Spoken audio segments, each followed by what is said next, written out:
Hello and welcome to Lunchtime Politics, reaching you live from our global headquarters here in the nation's commercial nerve center, Lagos. I'm Jeffrey Uzoma. Let's bring you up to speed with the big happenings in politics and in the polity.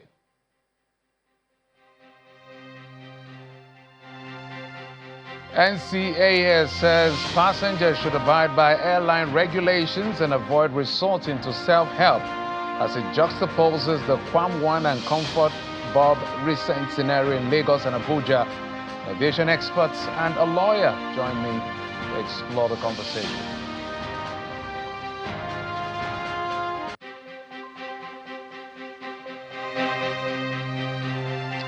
And 3 persons killed in yet another attack on Yelwata community of Benue State by suspected herders.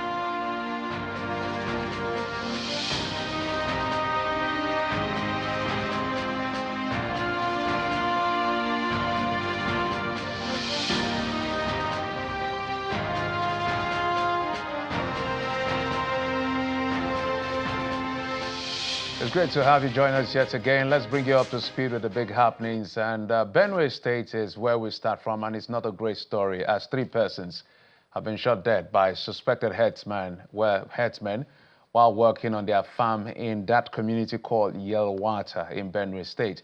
And 3 others are in critical condition.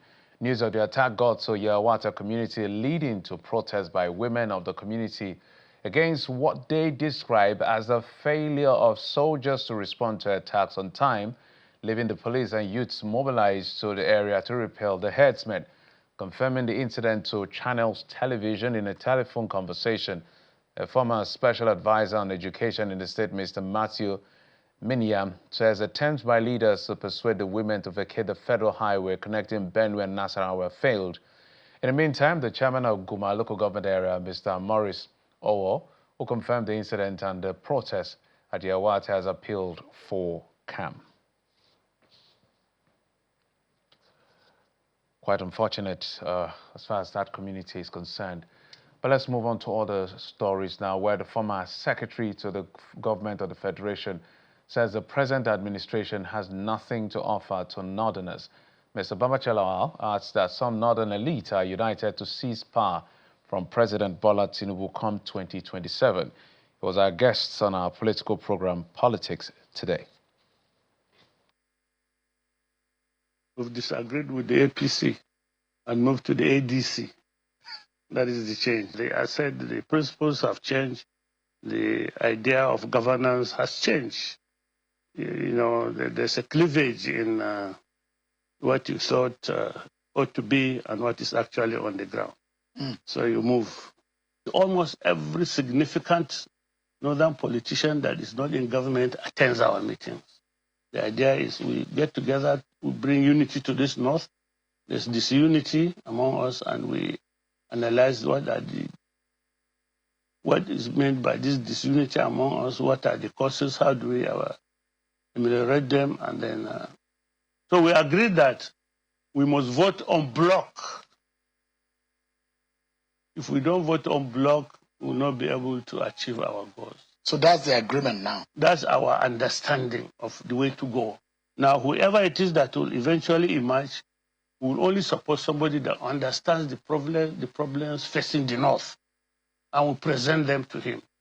Power should go to the person that will give every Nigerian a sense of belonging, a sense of justice. Even if the person is a Lebanese? Even if he's a Lebanese. We brought people who, some of them had already jackpot, they were living in Europe.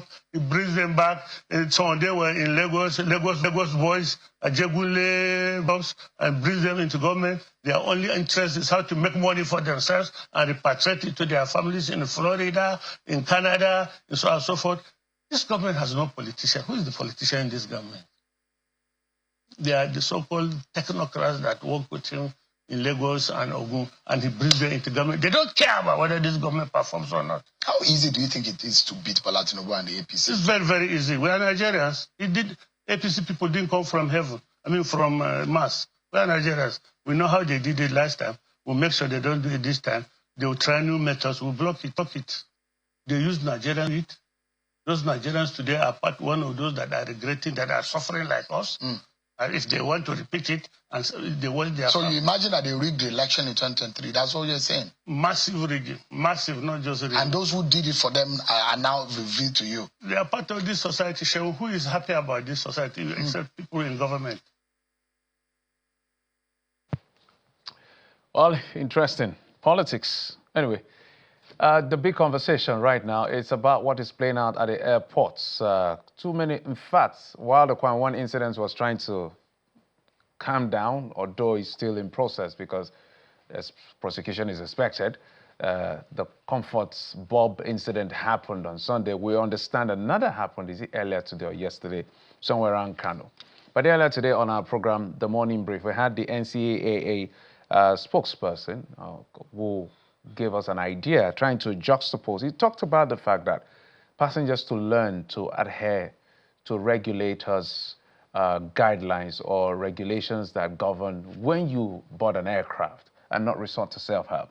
He also tried to juxtapose the Quam One and Comfort situation when it comes to the speed of prosecution and the scale of action that was committed by Quam One. Let's take a listen to Mr. Mike Achimugu.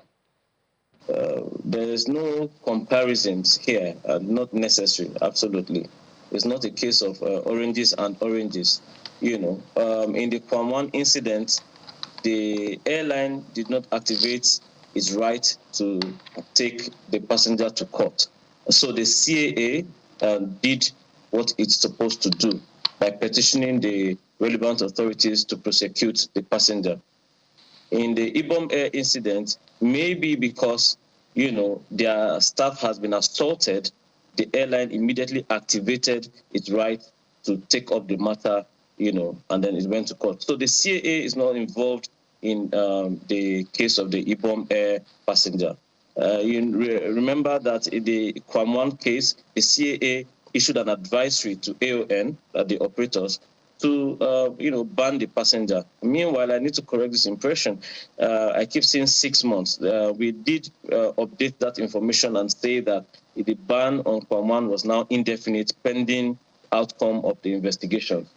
Preventing an aircraft from taxiing is tantamount to hijacking that aircraft. That fact I have already made clear several times. In fact, in some climes, it's regarded as terrorism. This I have also said a lot of the time. But the way the law works is up to the justice system. The CAA has done its part and has done a criminal referral to the relevant authorities. So we wait for the outcome of the legal process. All right, the scale of the conversation is why we got in two guests, an aviation analyst and a legal practitioner. Let's bring in our guest. Kayode Akinshola is the acting dean of Chrisland Law School, joining us virtually. Thank you so much, sir, for coming on the program, Dr. Akinshola. Also, we have joining us Bernard Bankole, an aviation expert. Gentlemen, thank you so much for coming on the program. We appreciate it. Thank you so much for having me, and good afternoon. Mr. Bankole, let's start with it. This is your turf, so let me naturally start from there. If I talk to the Mr. Akinshola, who is the legal mind here on this particular issue, perhaps your characterization, maybe you can piggyback from what Mr. Achimugu said, because the question we're throwing to him is, the Honorable Minister his reaction was quite brilliant. He laid out all the issues, reprimanded everybody in the line of action that should be reprimanded, from the passenger to the staff of the airlines and all of that. And so many actions have been taken. However, the challenge has to do with the speed of prosecution of the girl, as against what some people have said is even a higher dimension of crime that was committed by Quam One. He said, look, in his own position, he said, since the airline did not prosecute or did not press charges against Quam One for what he did, which bordered on hijacking, according to their laws, the NCA had done the criminal reference to IGP and, of course, the Attorney General of the Federation, because they can't prosecute. But Ibom Air, filed charges, and, of course, the Commissioner of Police is in charge of that. What do you make of that interpretation, and maybe your opening thoughts?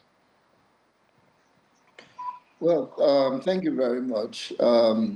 It's a sad situation in the sense that in this part of the world, we're quick to react most of our actions are reactive actions, whereby we wait for something to happen before we now start deciding what to do or not what to do. But you know something about aviation. Aviation is highly regulated. And we're talking about safety and security of the airport, the airspace, and what have you. And we have agencies responsible for all of this. The question I will ask you is this: what is the level of awareness that has been created for passengers to know their do's and don'ts before going to the airport? The common behavior by the aircraft will not be different from a behavior of somebody standing in front of a car, because the person just does not know better. I'm fighting for my rights, but this is a car and this is an aircraft. So he doesn't know the difference, because both of them are moving anyway. One is moving on land and the other one is moving in the air. So the question here is, what level of awareness, education has been created to the airport users, the airline users, and what have you? So we don't have to always come to this point where when something has gone wrong, we will not start to react. We've seen the first action, the precedent has been set, now another one has happened. I won't be surprised when we see many more in the future. And we're just going to continue to prosecute passengers for unruly behavior. But the question is, what level of awareness has been created to the general public on what to do, what not to do when you get to the airport or you are boarding a flight? It's not enough to say passengers are misbehaving. We have a role to play, and the role is to be able to educate them from time, whether now or in the future. They need to be aware. Another thing you need to pay attention to is there needs to be a recurrent training of airport personnel, airline personnel. They need to know what to do. Every Tom, Dick, and Harry that could just get their way to get the certificate are beginning to find their way into the aviation industry. It shouldn't be. It shouldn't be. There needs to be constant, regular training of the person. Anybody that finds his or her way in the aviation industry must undergo certain level of training so that it can help them behave better. This is what we need to focus on, rather than focusing on who to prosecute or who not to prosecute, who is right or who is not right, because All right. awareness has not been created. And Dr. I can Akin, say to you, a precedent has been established and it will continue in that trend. And Dr. social Akinsola, media will be. yes, let me take you to Dr. Akinsola, who is the legal mind. Dr. Akinsola, maybe help us make sense of the situation, because right now what is perhaps is trending, there's a Quam 1, Quam 2 situation. That's a new term now. In fact, there's a Quam 3 now, the Kano incident. People are crying blue murder. People are saying selective justice. And the reason they are saying this, so help us understand. The reason people are saying is the speed of prosecution. The girl, for whatever reason, acted the way she did, is their word against hers eventually, but quickly she was bundled in, literally got naked. I'm happy the Honorable Minister was very livid with that. Everybody condemned the fact that they exposed part of her body. In fact, they moved her into the bus. Before you know, she landed in court and charges were pressed against her. The speed was quite very fast. But in the incident of Conwam, this is a man who stood in front of an aircraft, blocking an aircraft, tantamount to hijack. In some clients would be considered terrorism. Nobody moved him out. As to now, they are still investigating. He's walking free. Help us interpret that scenario from where you sit in the eye of the law. Now, thank you so much. I want to say that the two cases, they are totally different from each other. And when you look at the situation of Kwamwan scenario, it was such that the passenger has actually beat all the protocols before getting to the side of a plane wanting to board that particular craft. I believe that there must have been checks and balances before it gets to that point where they said what he actually had in his flask is an alcohol. Before getting to that point, there's a need, and I believe that checks will have been done before getting to that point. That is the starting point. So just like Mr. Bankole said, there's a need for some of these operators of the airlines, as well as their personnel, to be trained and retrained. Now, what Kwanwada has actually done, a new twist has been introduced to it because his apology is tantamount to acceptance or admittance that what he has done was quite wrong. So whatever measure of prosecution that is going to come, over that, I'm still very certain and sure that the appeal, that is the plea that he has actually made by admitting that it was actually wrong, has introduced a totally different ball game to it. Now, coming to this 26-year-old Comfort Emerson, otherwise known as Kwam 2, you will agree with me that there are so many twists to this. He was charged in Lagos for an offense committed in Uyo. The saga between herself and the fellow passenger that he had issues with, that is Mrs. Jokpame Shagun. Both of them, they had altercation before that craft, could go, into the air. And a new twist was introduced to it by the time she got to Lagos, while everybody has actually alighted from the craft. The sad aspects, which I do not really agree with some of these operators, is the exposure of the footage of the video, the indecence, showing that video, allowing it to go viral. The footage that has actually gone viral made that particular, the passenger, to be entitled to release. Because in line with our laws, Section 34 made us to realize of the Constitution of the Federal Republic of Nigeria that no citizen, no Nigerian citizen should be subjected to torture and degrading human treatment. This we can actually see that has actually happened in this case of Bob. And when you look at the charge that she was being preferred against, one of the charges, I think, is about a year imprisonment, while the other one is 3 years. I'm referring to Section 170 and Section 172 of the Criminal Code Laws of Lagos. So to an extent, there is a wider gap, there is a wider difference between those two scenarios. But when you look at it critically, the airline operators of Nigeria, they have actually come outside and they're placing ban on that, this young lady. I want to say this without fear of contradictions, that they have no rights, they have no power under the extant law for them to say they are going to place ban on this lady. And they even went ahead to say that they are placing such ban, on international airlines. You will be restricted to the, because AON, for example, is an association of those people owning the aircraft. The lady might choose that, oh, okay, there is an airline that is coming from anywhere around the globe, landing in Nigeria, who is not a member of AON. She can fly such. But by and large, I think the minister has actually done rightly with that statement that I read. And to an extent, the behavior of the lady too was rather unruly. But the training, as well as the awareness that are given to passengers, to an extent, can't really make, when you compare us to some other countries. All right, Dr. Akinsala. All right. My apologies. I understand we have a break. We're due for a break. But when I come back, I'm going to ask both of you gentlemen on the issue of what this has exposed our security situation at the airport too. I listened to a gentleman who is a security expert, and I want to share what he said quickly. And then before we wrap up the show, we'll be back in just a moment. Stay with us.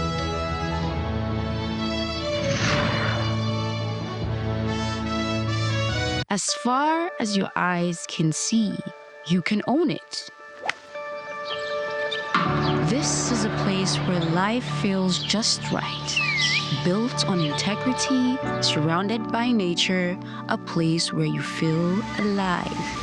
This is more than land, a place where families grow and thrive in eco-friendly environment, with golf course, amusement park, artificial lake, sports centers, residential, and commercial spaces.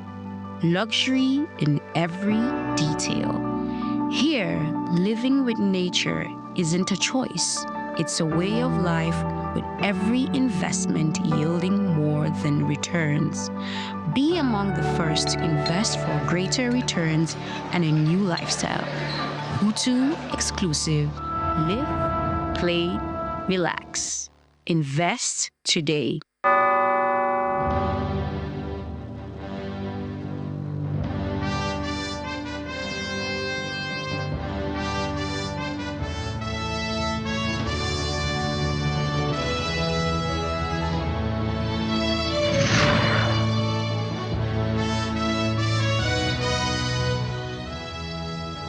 Thanks for staying with us. My guests, Bernard Bankole, aviation analyst, Dr. Kayode Akinsola, acting dean, Chrisland Law. They are both my guests right here to help us make sense on all sides. Gentlemen, the part I'm coming to, I listened to a security expert who looked at all of the scenarios, especially the two scenarios. And for the record, these are the two major gateways into Nigeria. Lagos International, Murtala Mohammed International Airport, Nnamdi Azikiwe International Airport. I don't think there are any other airports that are as busy and should be more formidable than these two airports. It's in his words said we were watching the undressing of a national security weakness before our very eyes, given what has played out, what was allowed to happen. And one of the scenarios he gave, he said, why would you drag the girl out in the first place? What happened to talking to her? If she refuses to comply, you try to cajole her. If it doesn't work, there's a taser you can use to immobilize her and bring her out. Then what happened there? And then Kwanwam, the audacity to even stand before a plane, almost got himself killed in the first place. Why did we allow it to get to that point? Is that what you see here? Just one minute each so that I can throw in one more question before we go. Mr. Bankole, let me start with you. Yes, my fear with this is the reputation we have created for ourselves. And we're being watched by the foreign carriers, other countries on how best we're going to handle this scenario. Because this is something unusual that, I mean, a man will stand in front of the aircraft. Is it that two things? Is it that you're trying to commit suicide or you're trying to hijack the plane? One of it must just happen. It's just unheard of. And some people should actually be recommended for psychiatric treatment because the truth is that there's a lot of psychiatric disorder in a lot of people. Everyone you see on the road does not mean that they are normal. And that is what the country is tense, and we can see the tension in a lot of people. That reaction is unacceptable. And that's why I keep hammering on creating awareness and training. Now, for the comfort lady that was heavily embarrassed just because she had boarded an aircraft and she behaved unruly is not sufficient. We have airport security. They should have been the one that should have been able to speak with the girl and escort her out of the aircraft. It is not the responsibility of the airline workers to even drag her in the first place. Everybody is just taking laws into their hands in this part of the world. We need to restore sanity. And it has to start from somewhere. It has to start from somewhere. It is unacceptable. All right, Mr. Why should the Bankole. airlines have to put her in the first place? My apologies because of time. Let me get in the thoughts of Dr. Akinsola. Dr. Akinsola, your take on the same issue around what this has exposed us to. Now, I want to agree with that position that our security apparatus, when you look at it, we are not doing what we are supposed to do enough. To start with, when you look at those people that dragged the young lady, they are actually able-bodied men. They are not women. We should be able to have an instance where you have security women. Peradventure, they are going to be, operators of the airline or something. There can be a way you can talk to the young lady that, oh, this issue happened between you and another passenger, but you wouldn't want to use this to hold us to ransom. And for the Kwamwan issue, I'm very sure that the Honorable Minister told us the other time that he has made a memo to the Office of the Attorney General of Federation that they're going to investigate the matter and the needful will be done. So I want to stop on that. While I want to believe that in all of this, we still need more education. Our airline operators, they need more, training and retraining. And when you take a cursory look at it, there are so many reasons why people board crafts. Some might be going for a business meeting that is time bound. Some might be going for medical reasons. Some might want not to, to lose their appointment, or be unable to do what they're supposed to do. In case you want to commute or you want to fly, an aircraft, you should have the concern of other passengers at heart. There are instances where I was in an economy, flight with some passengers.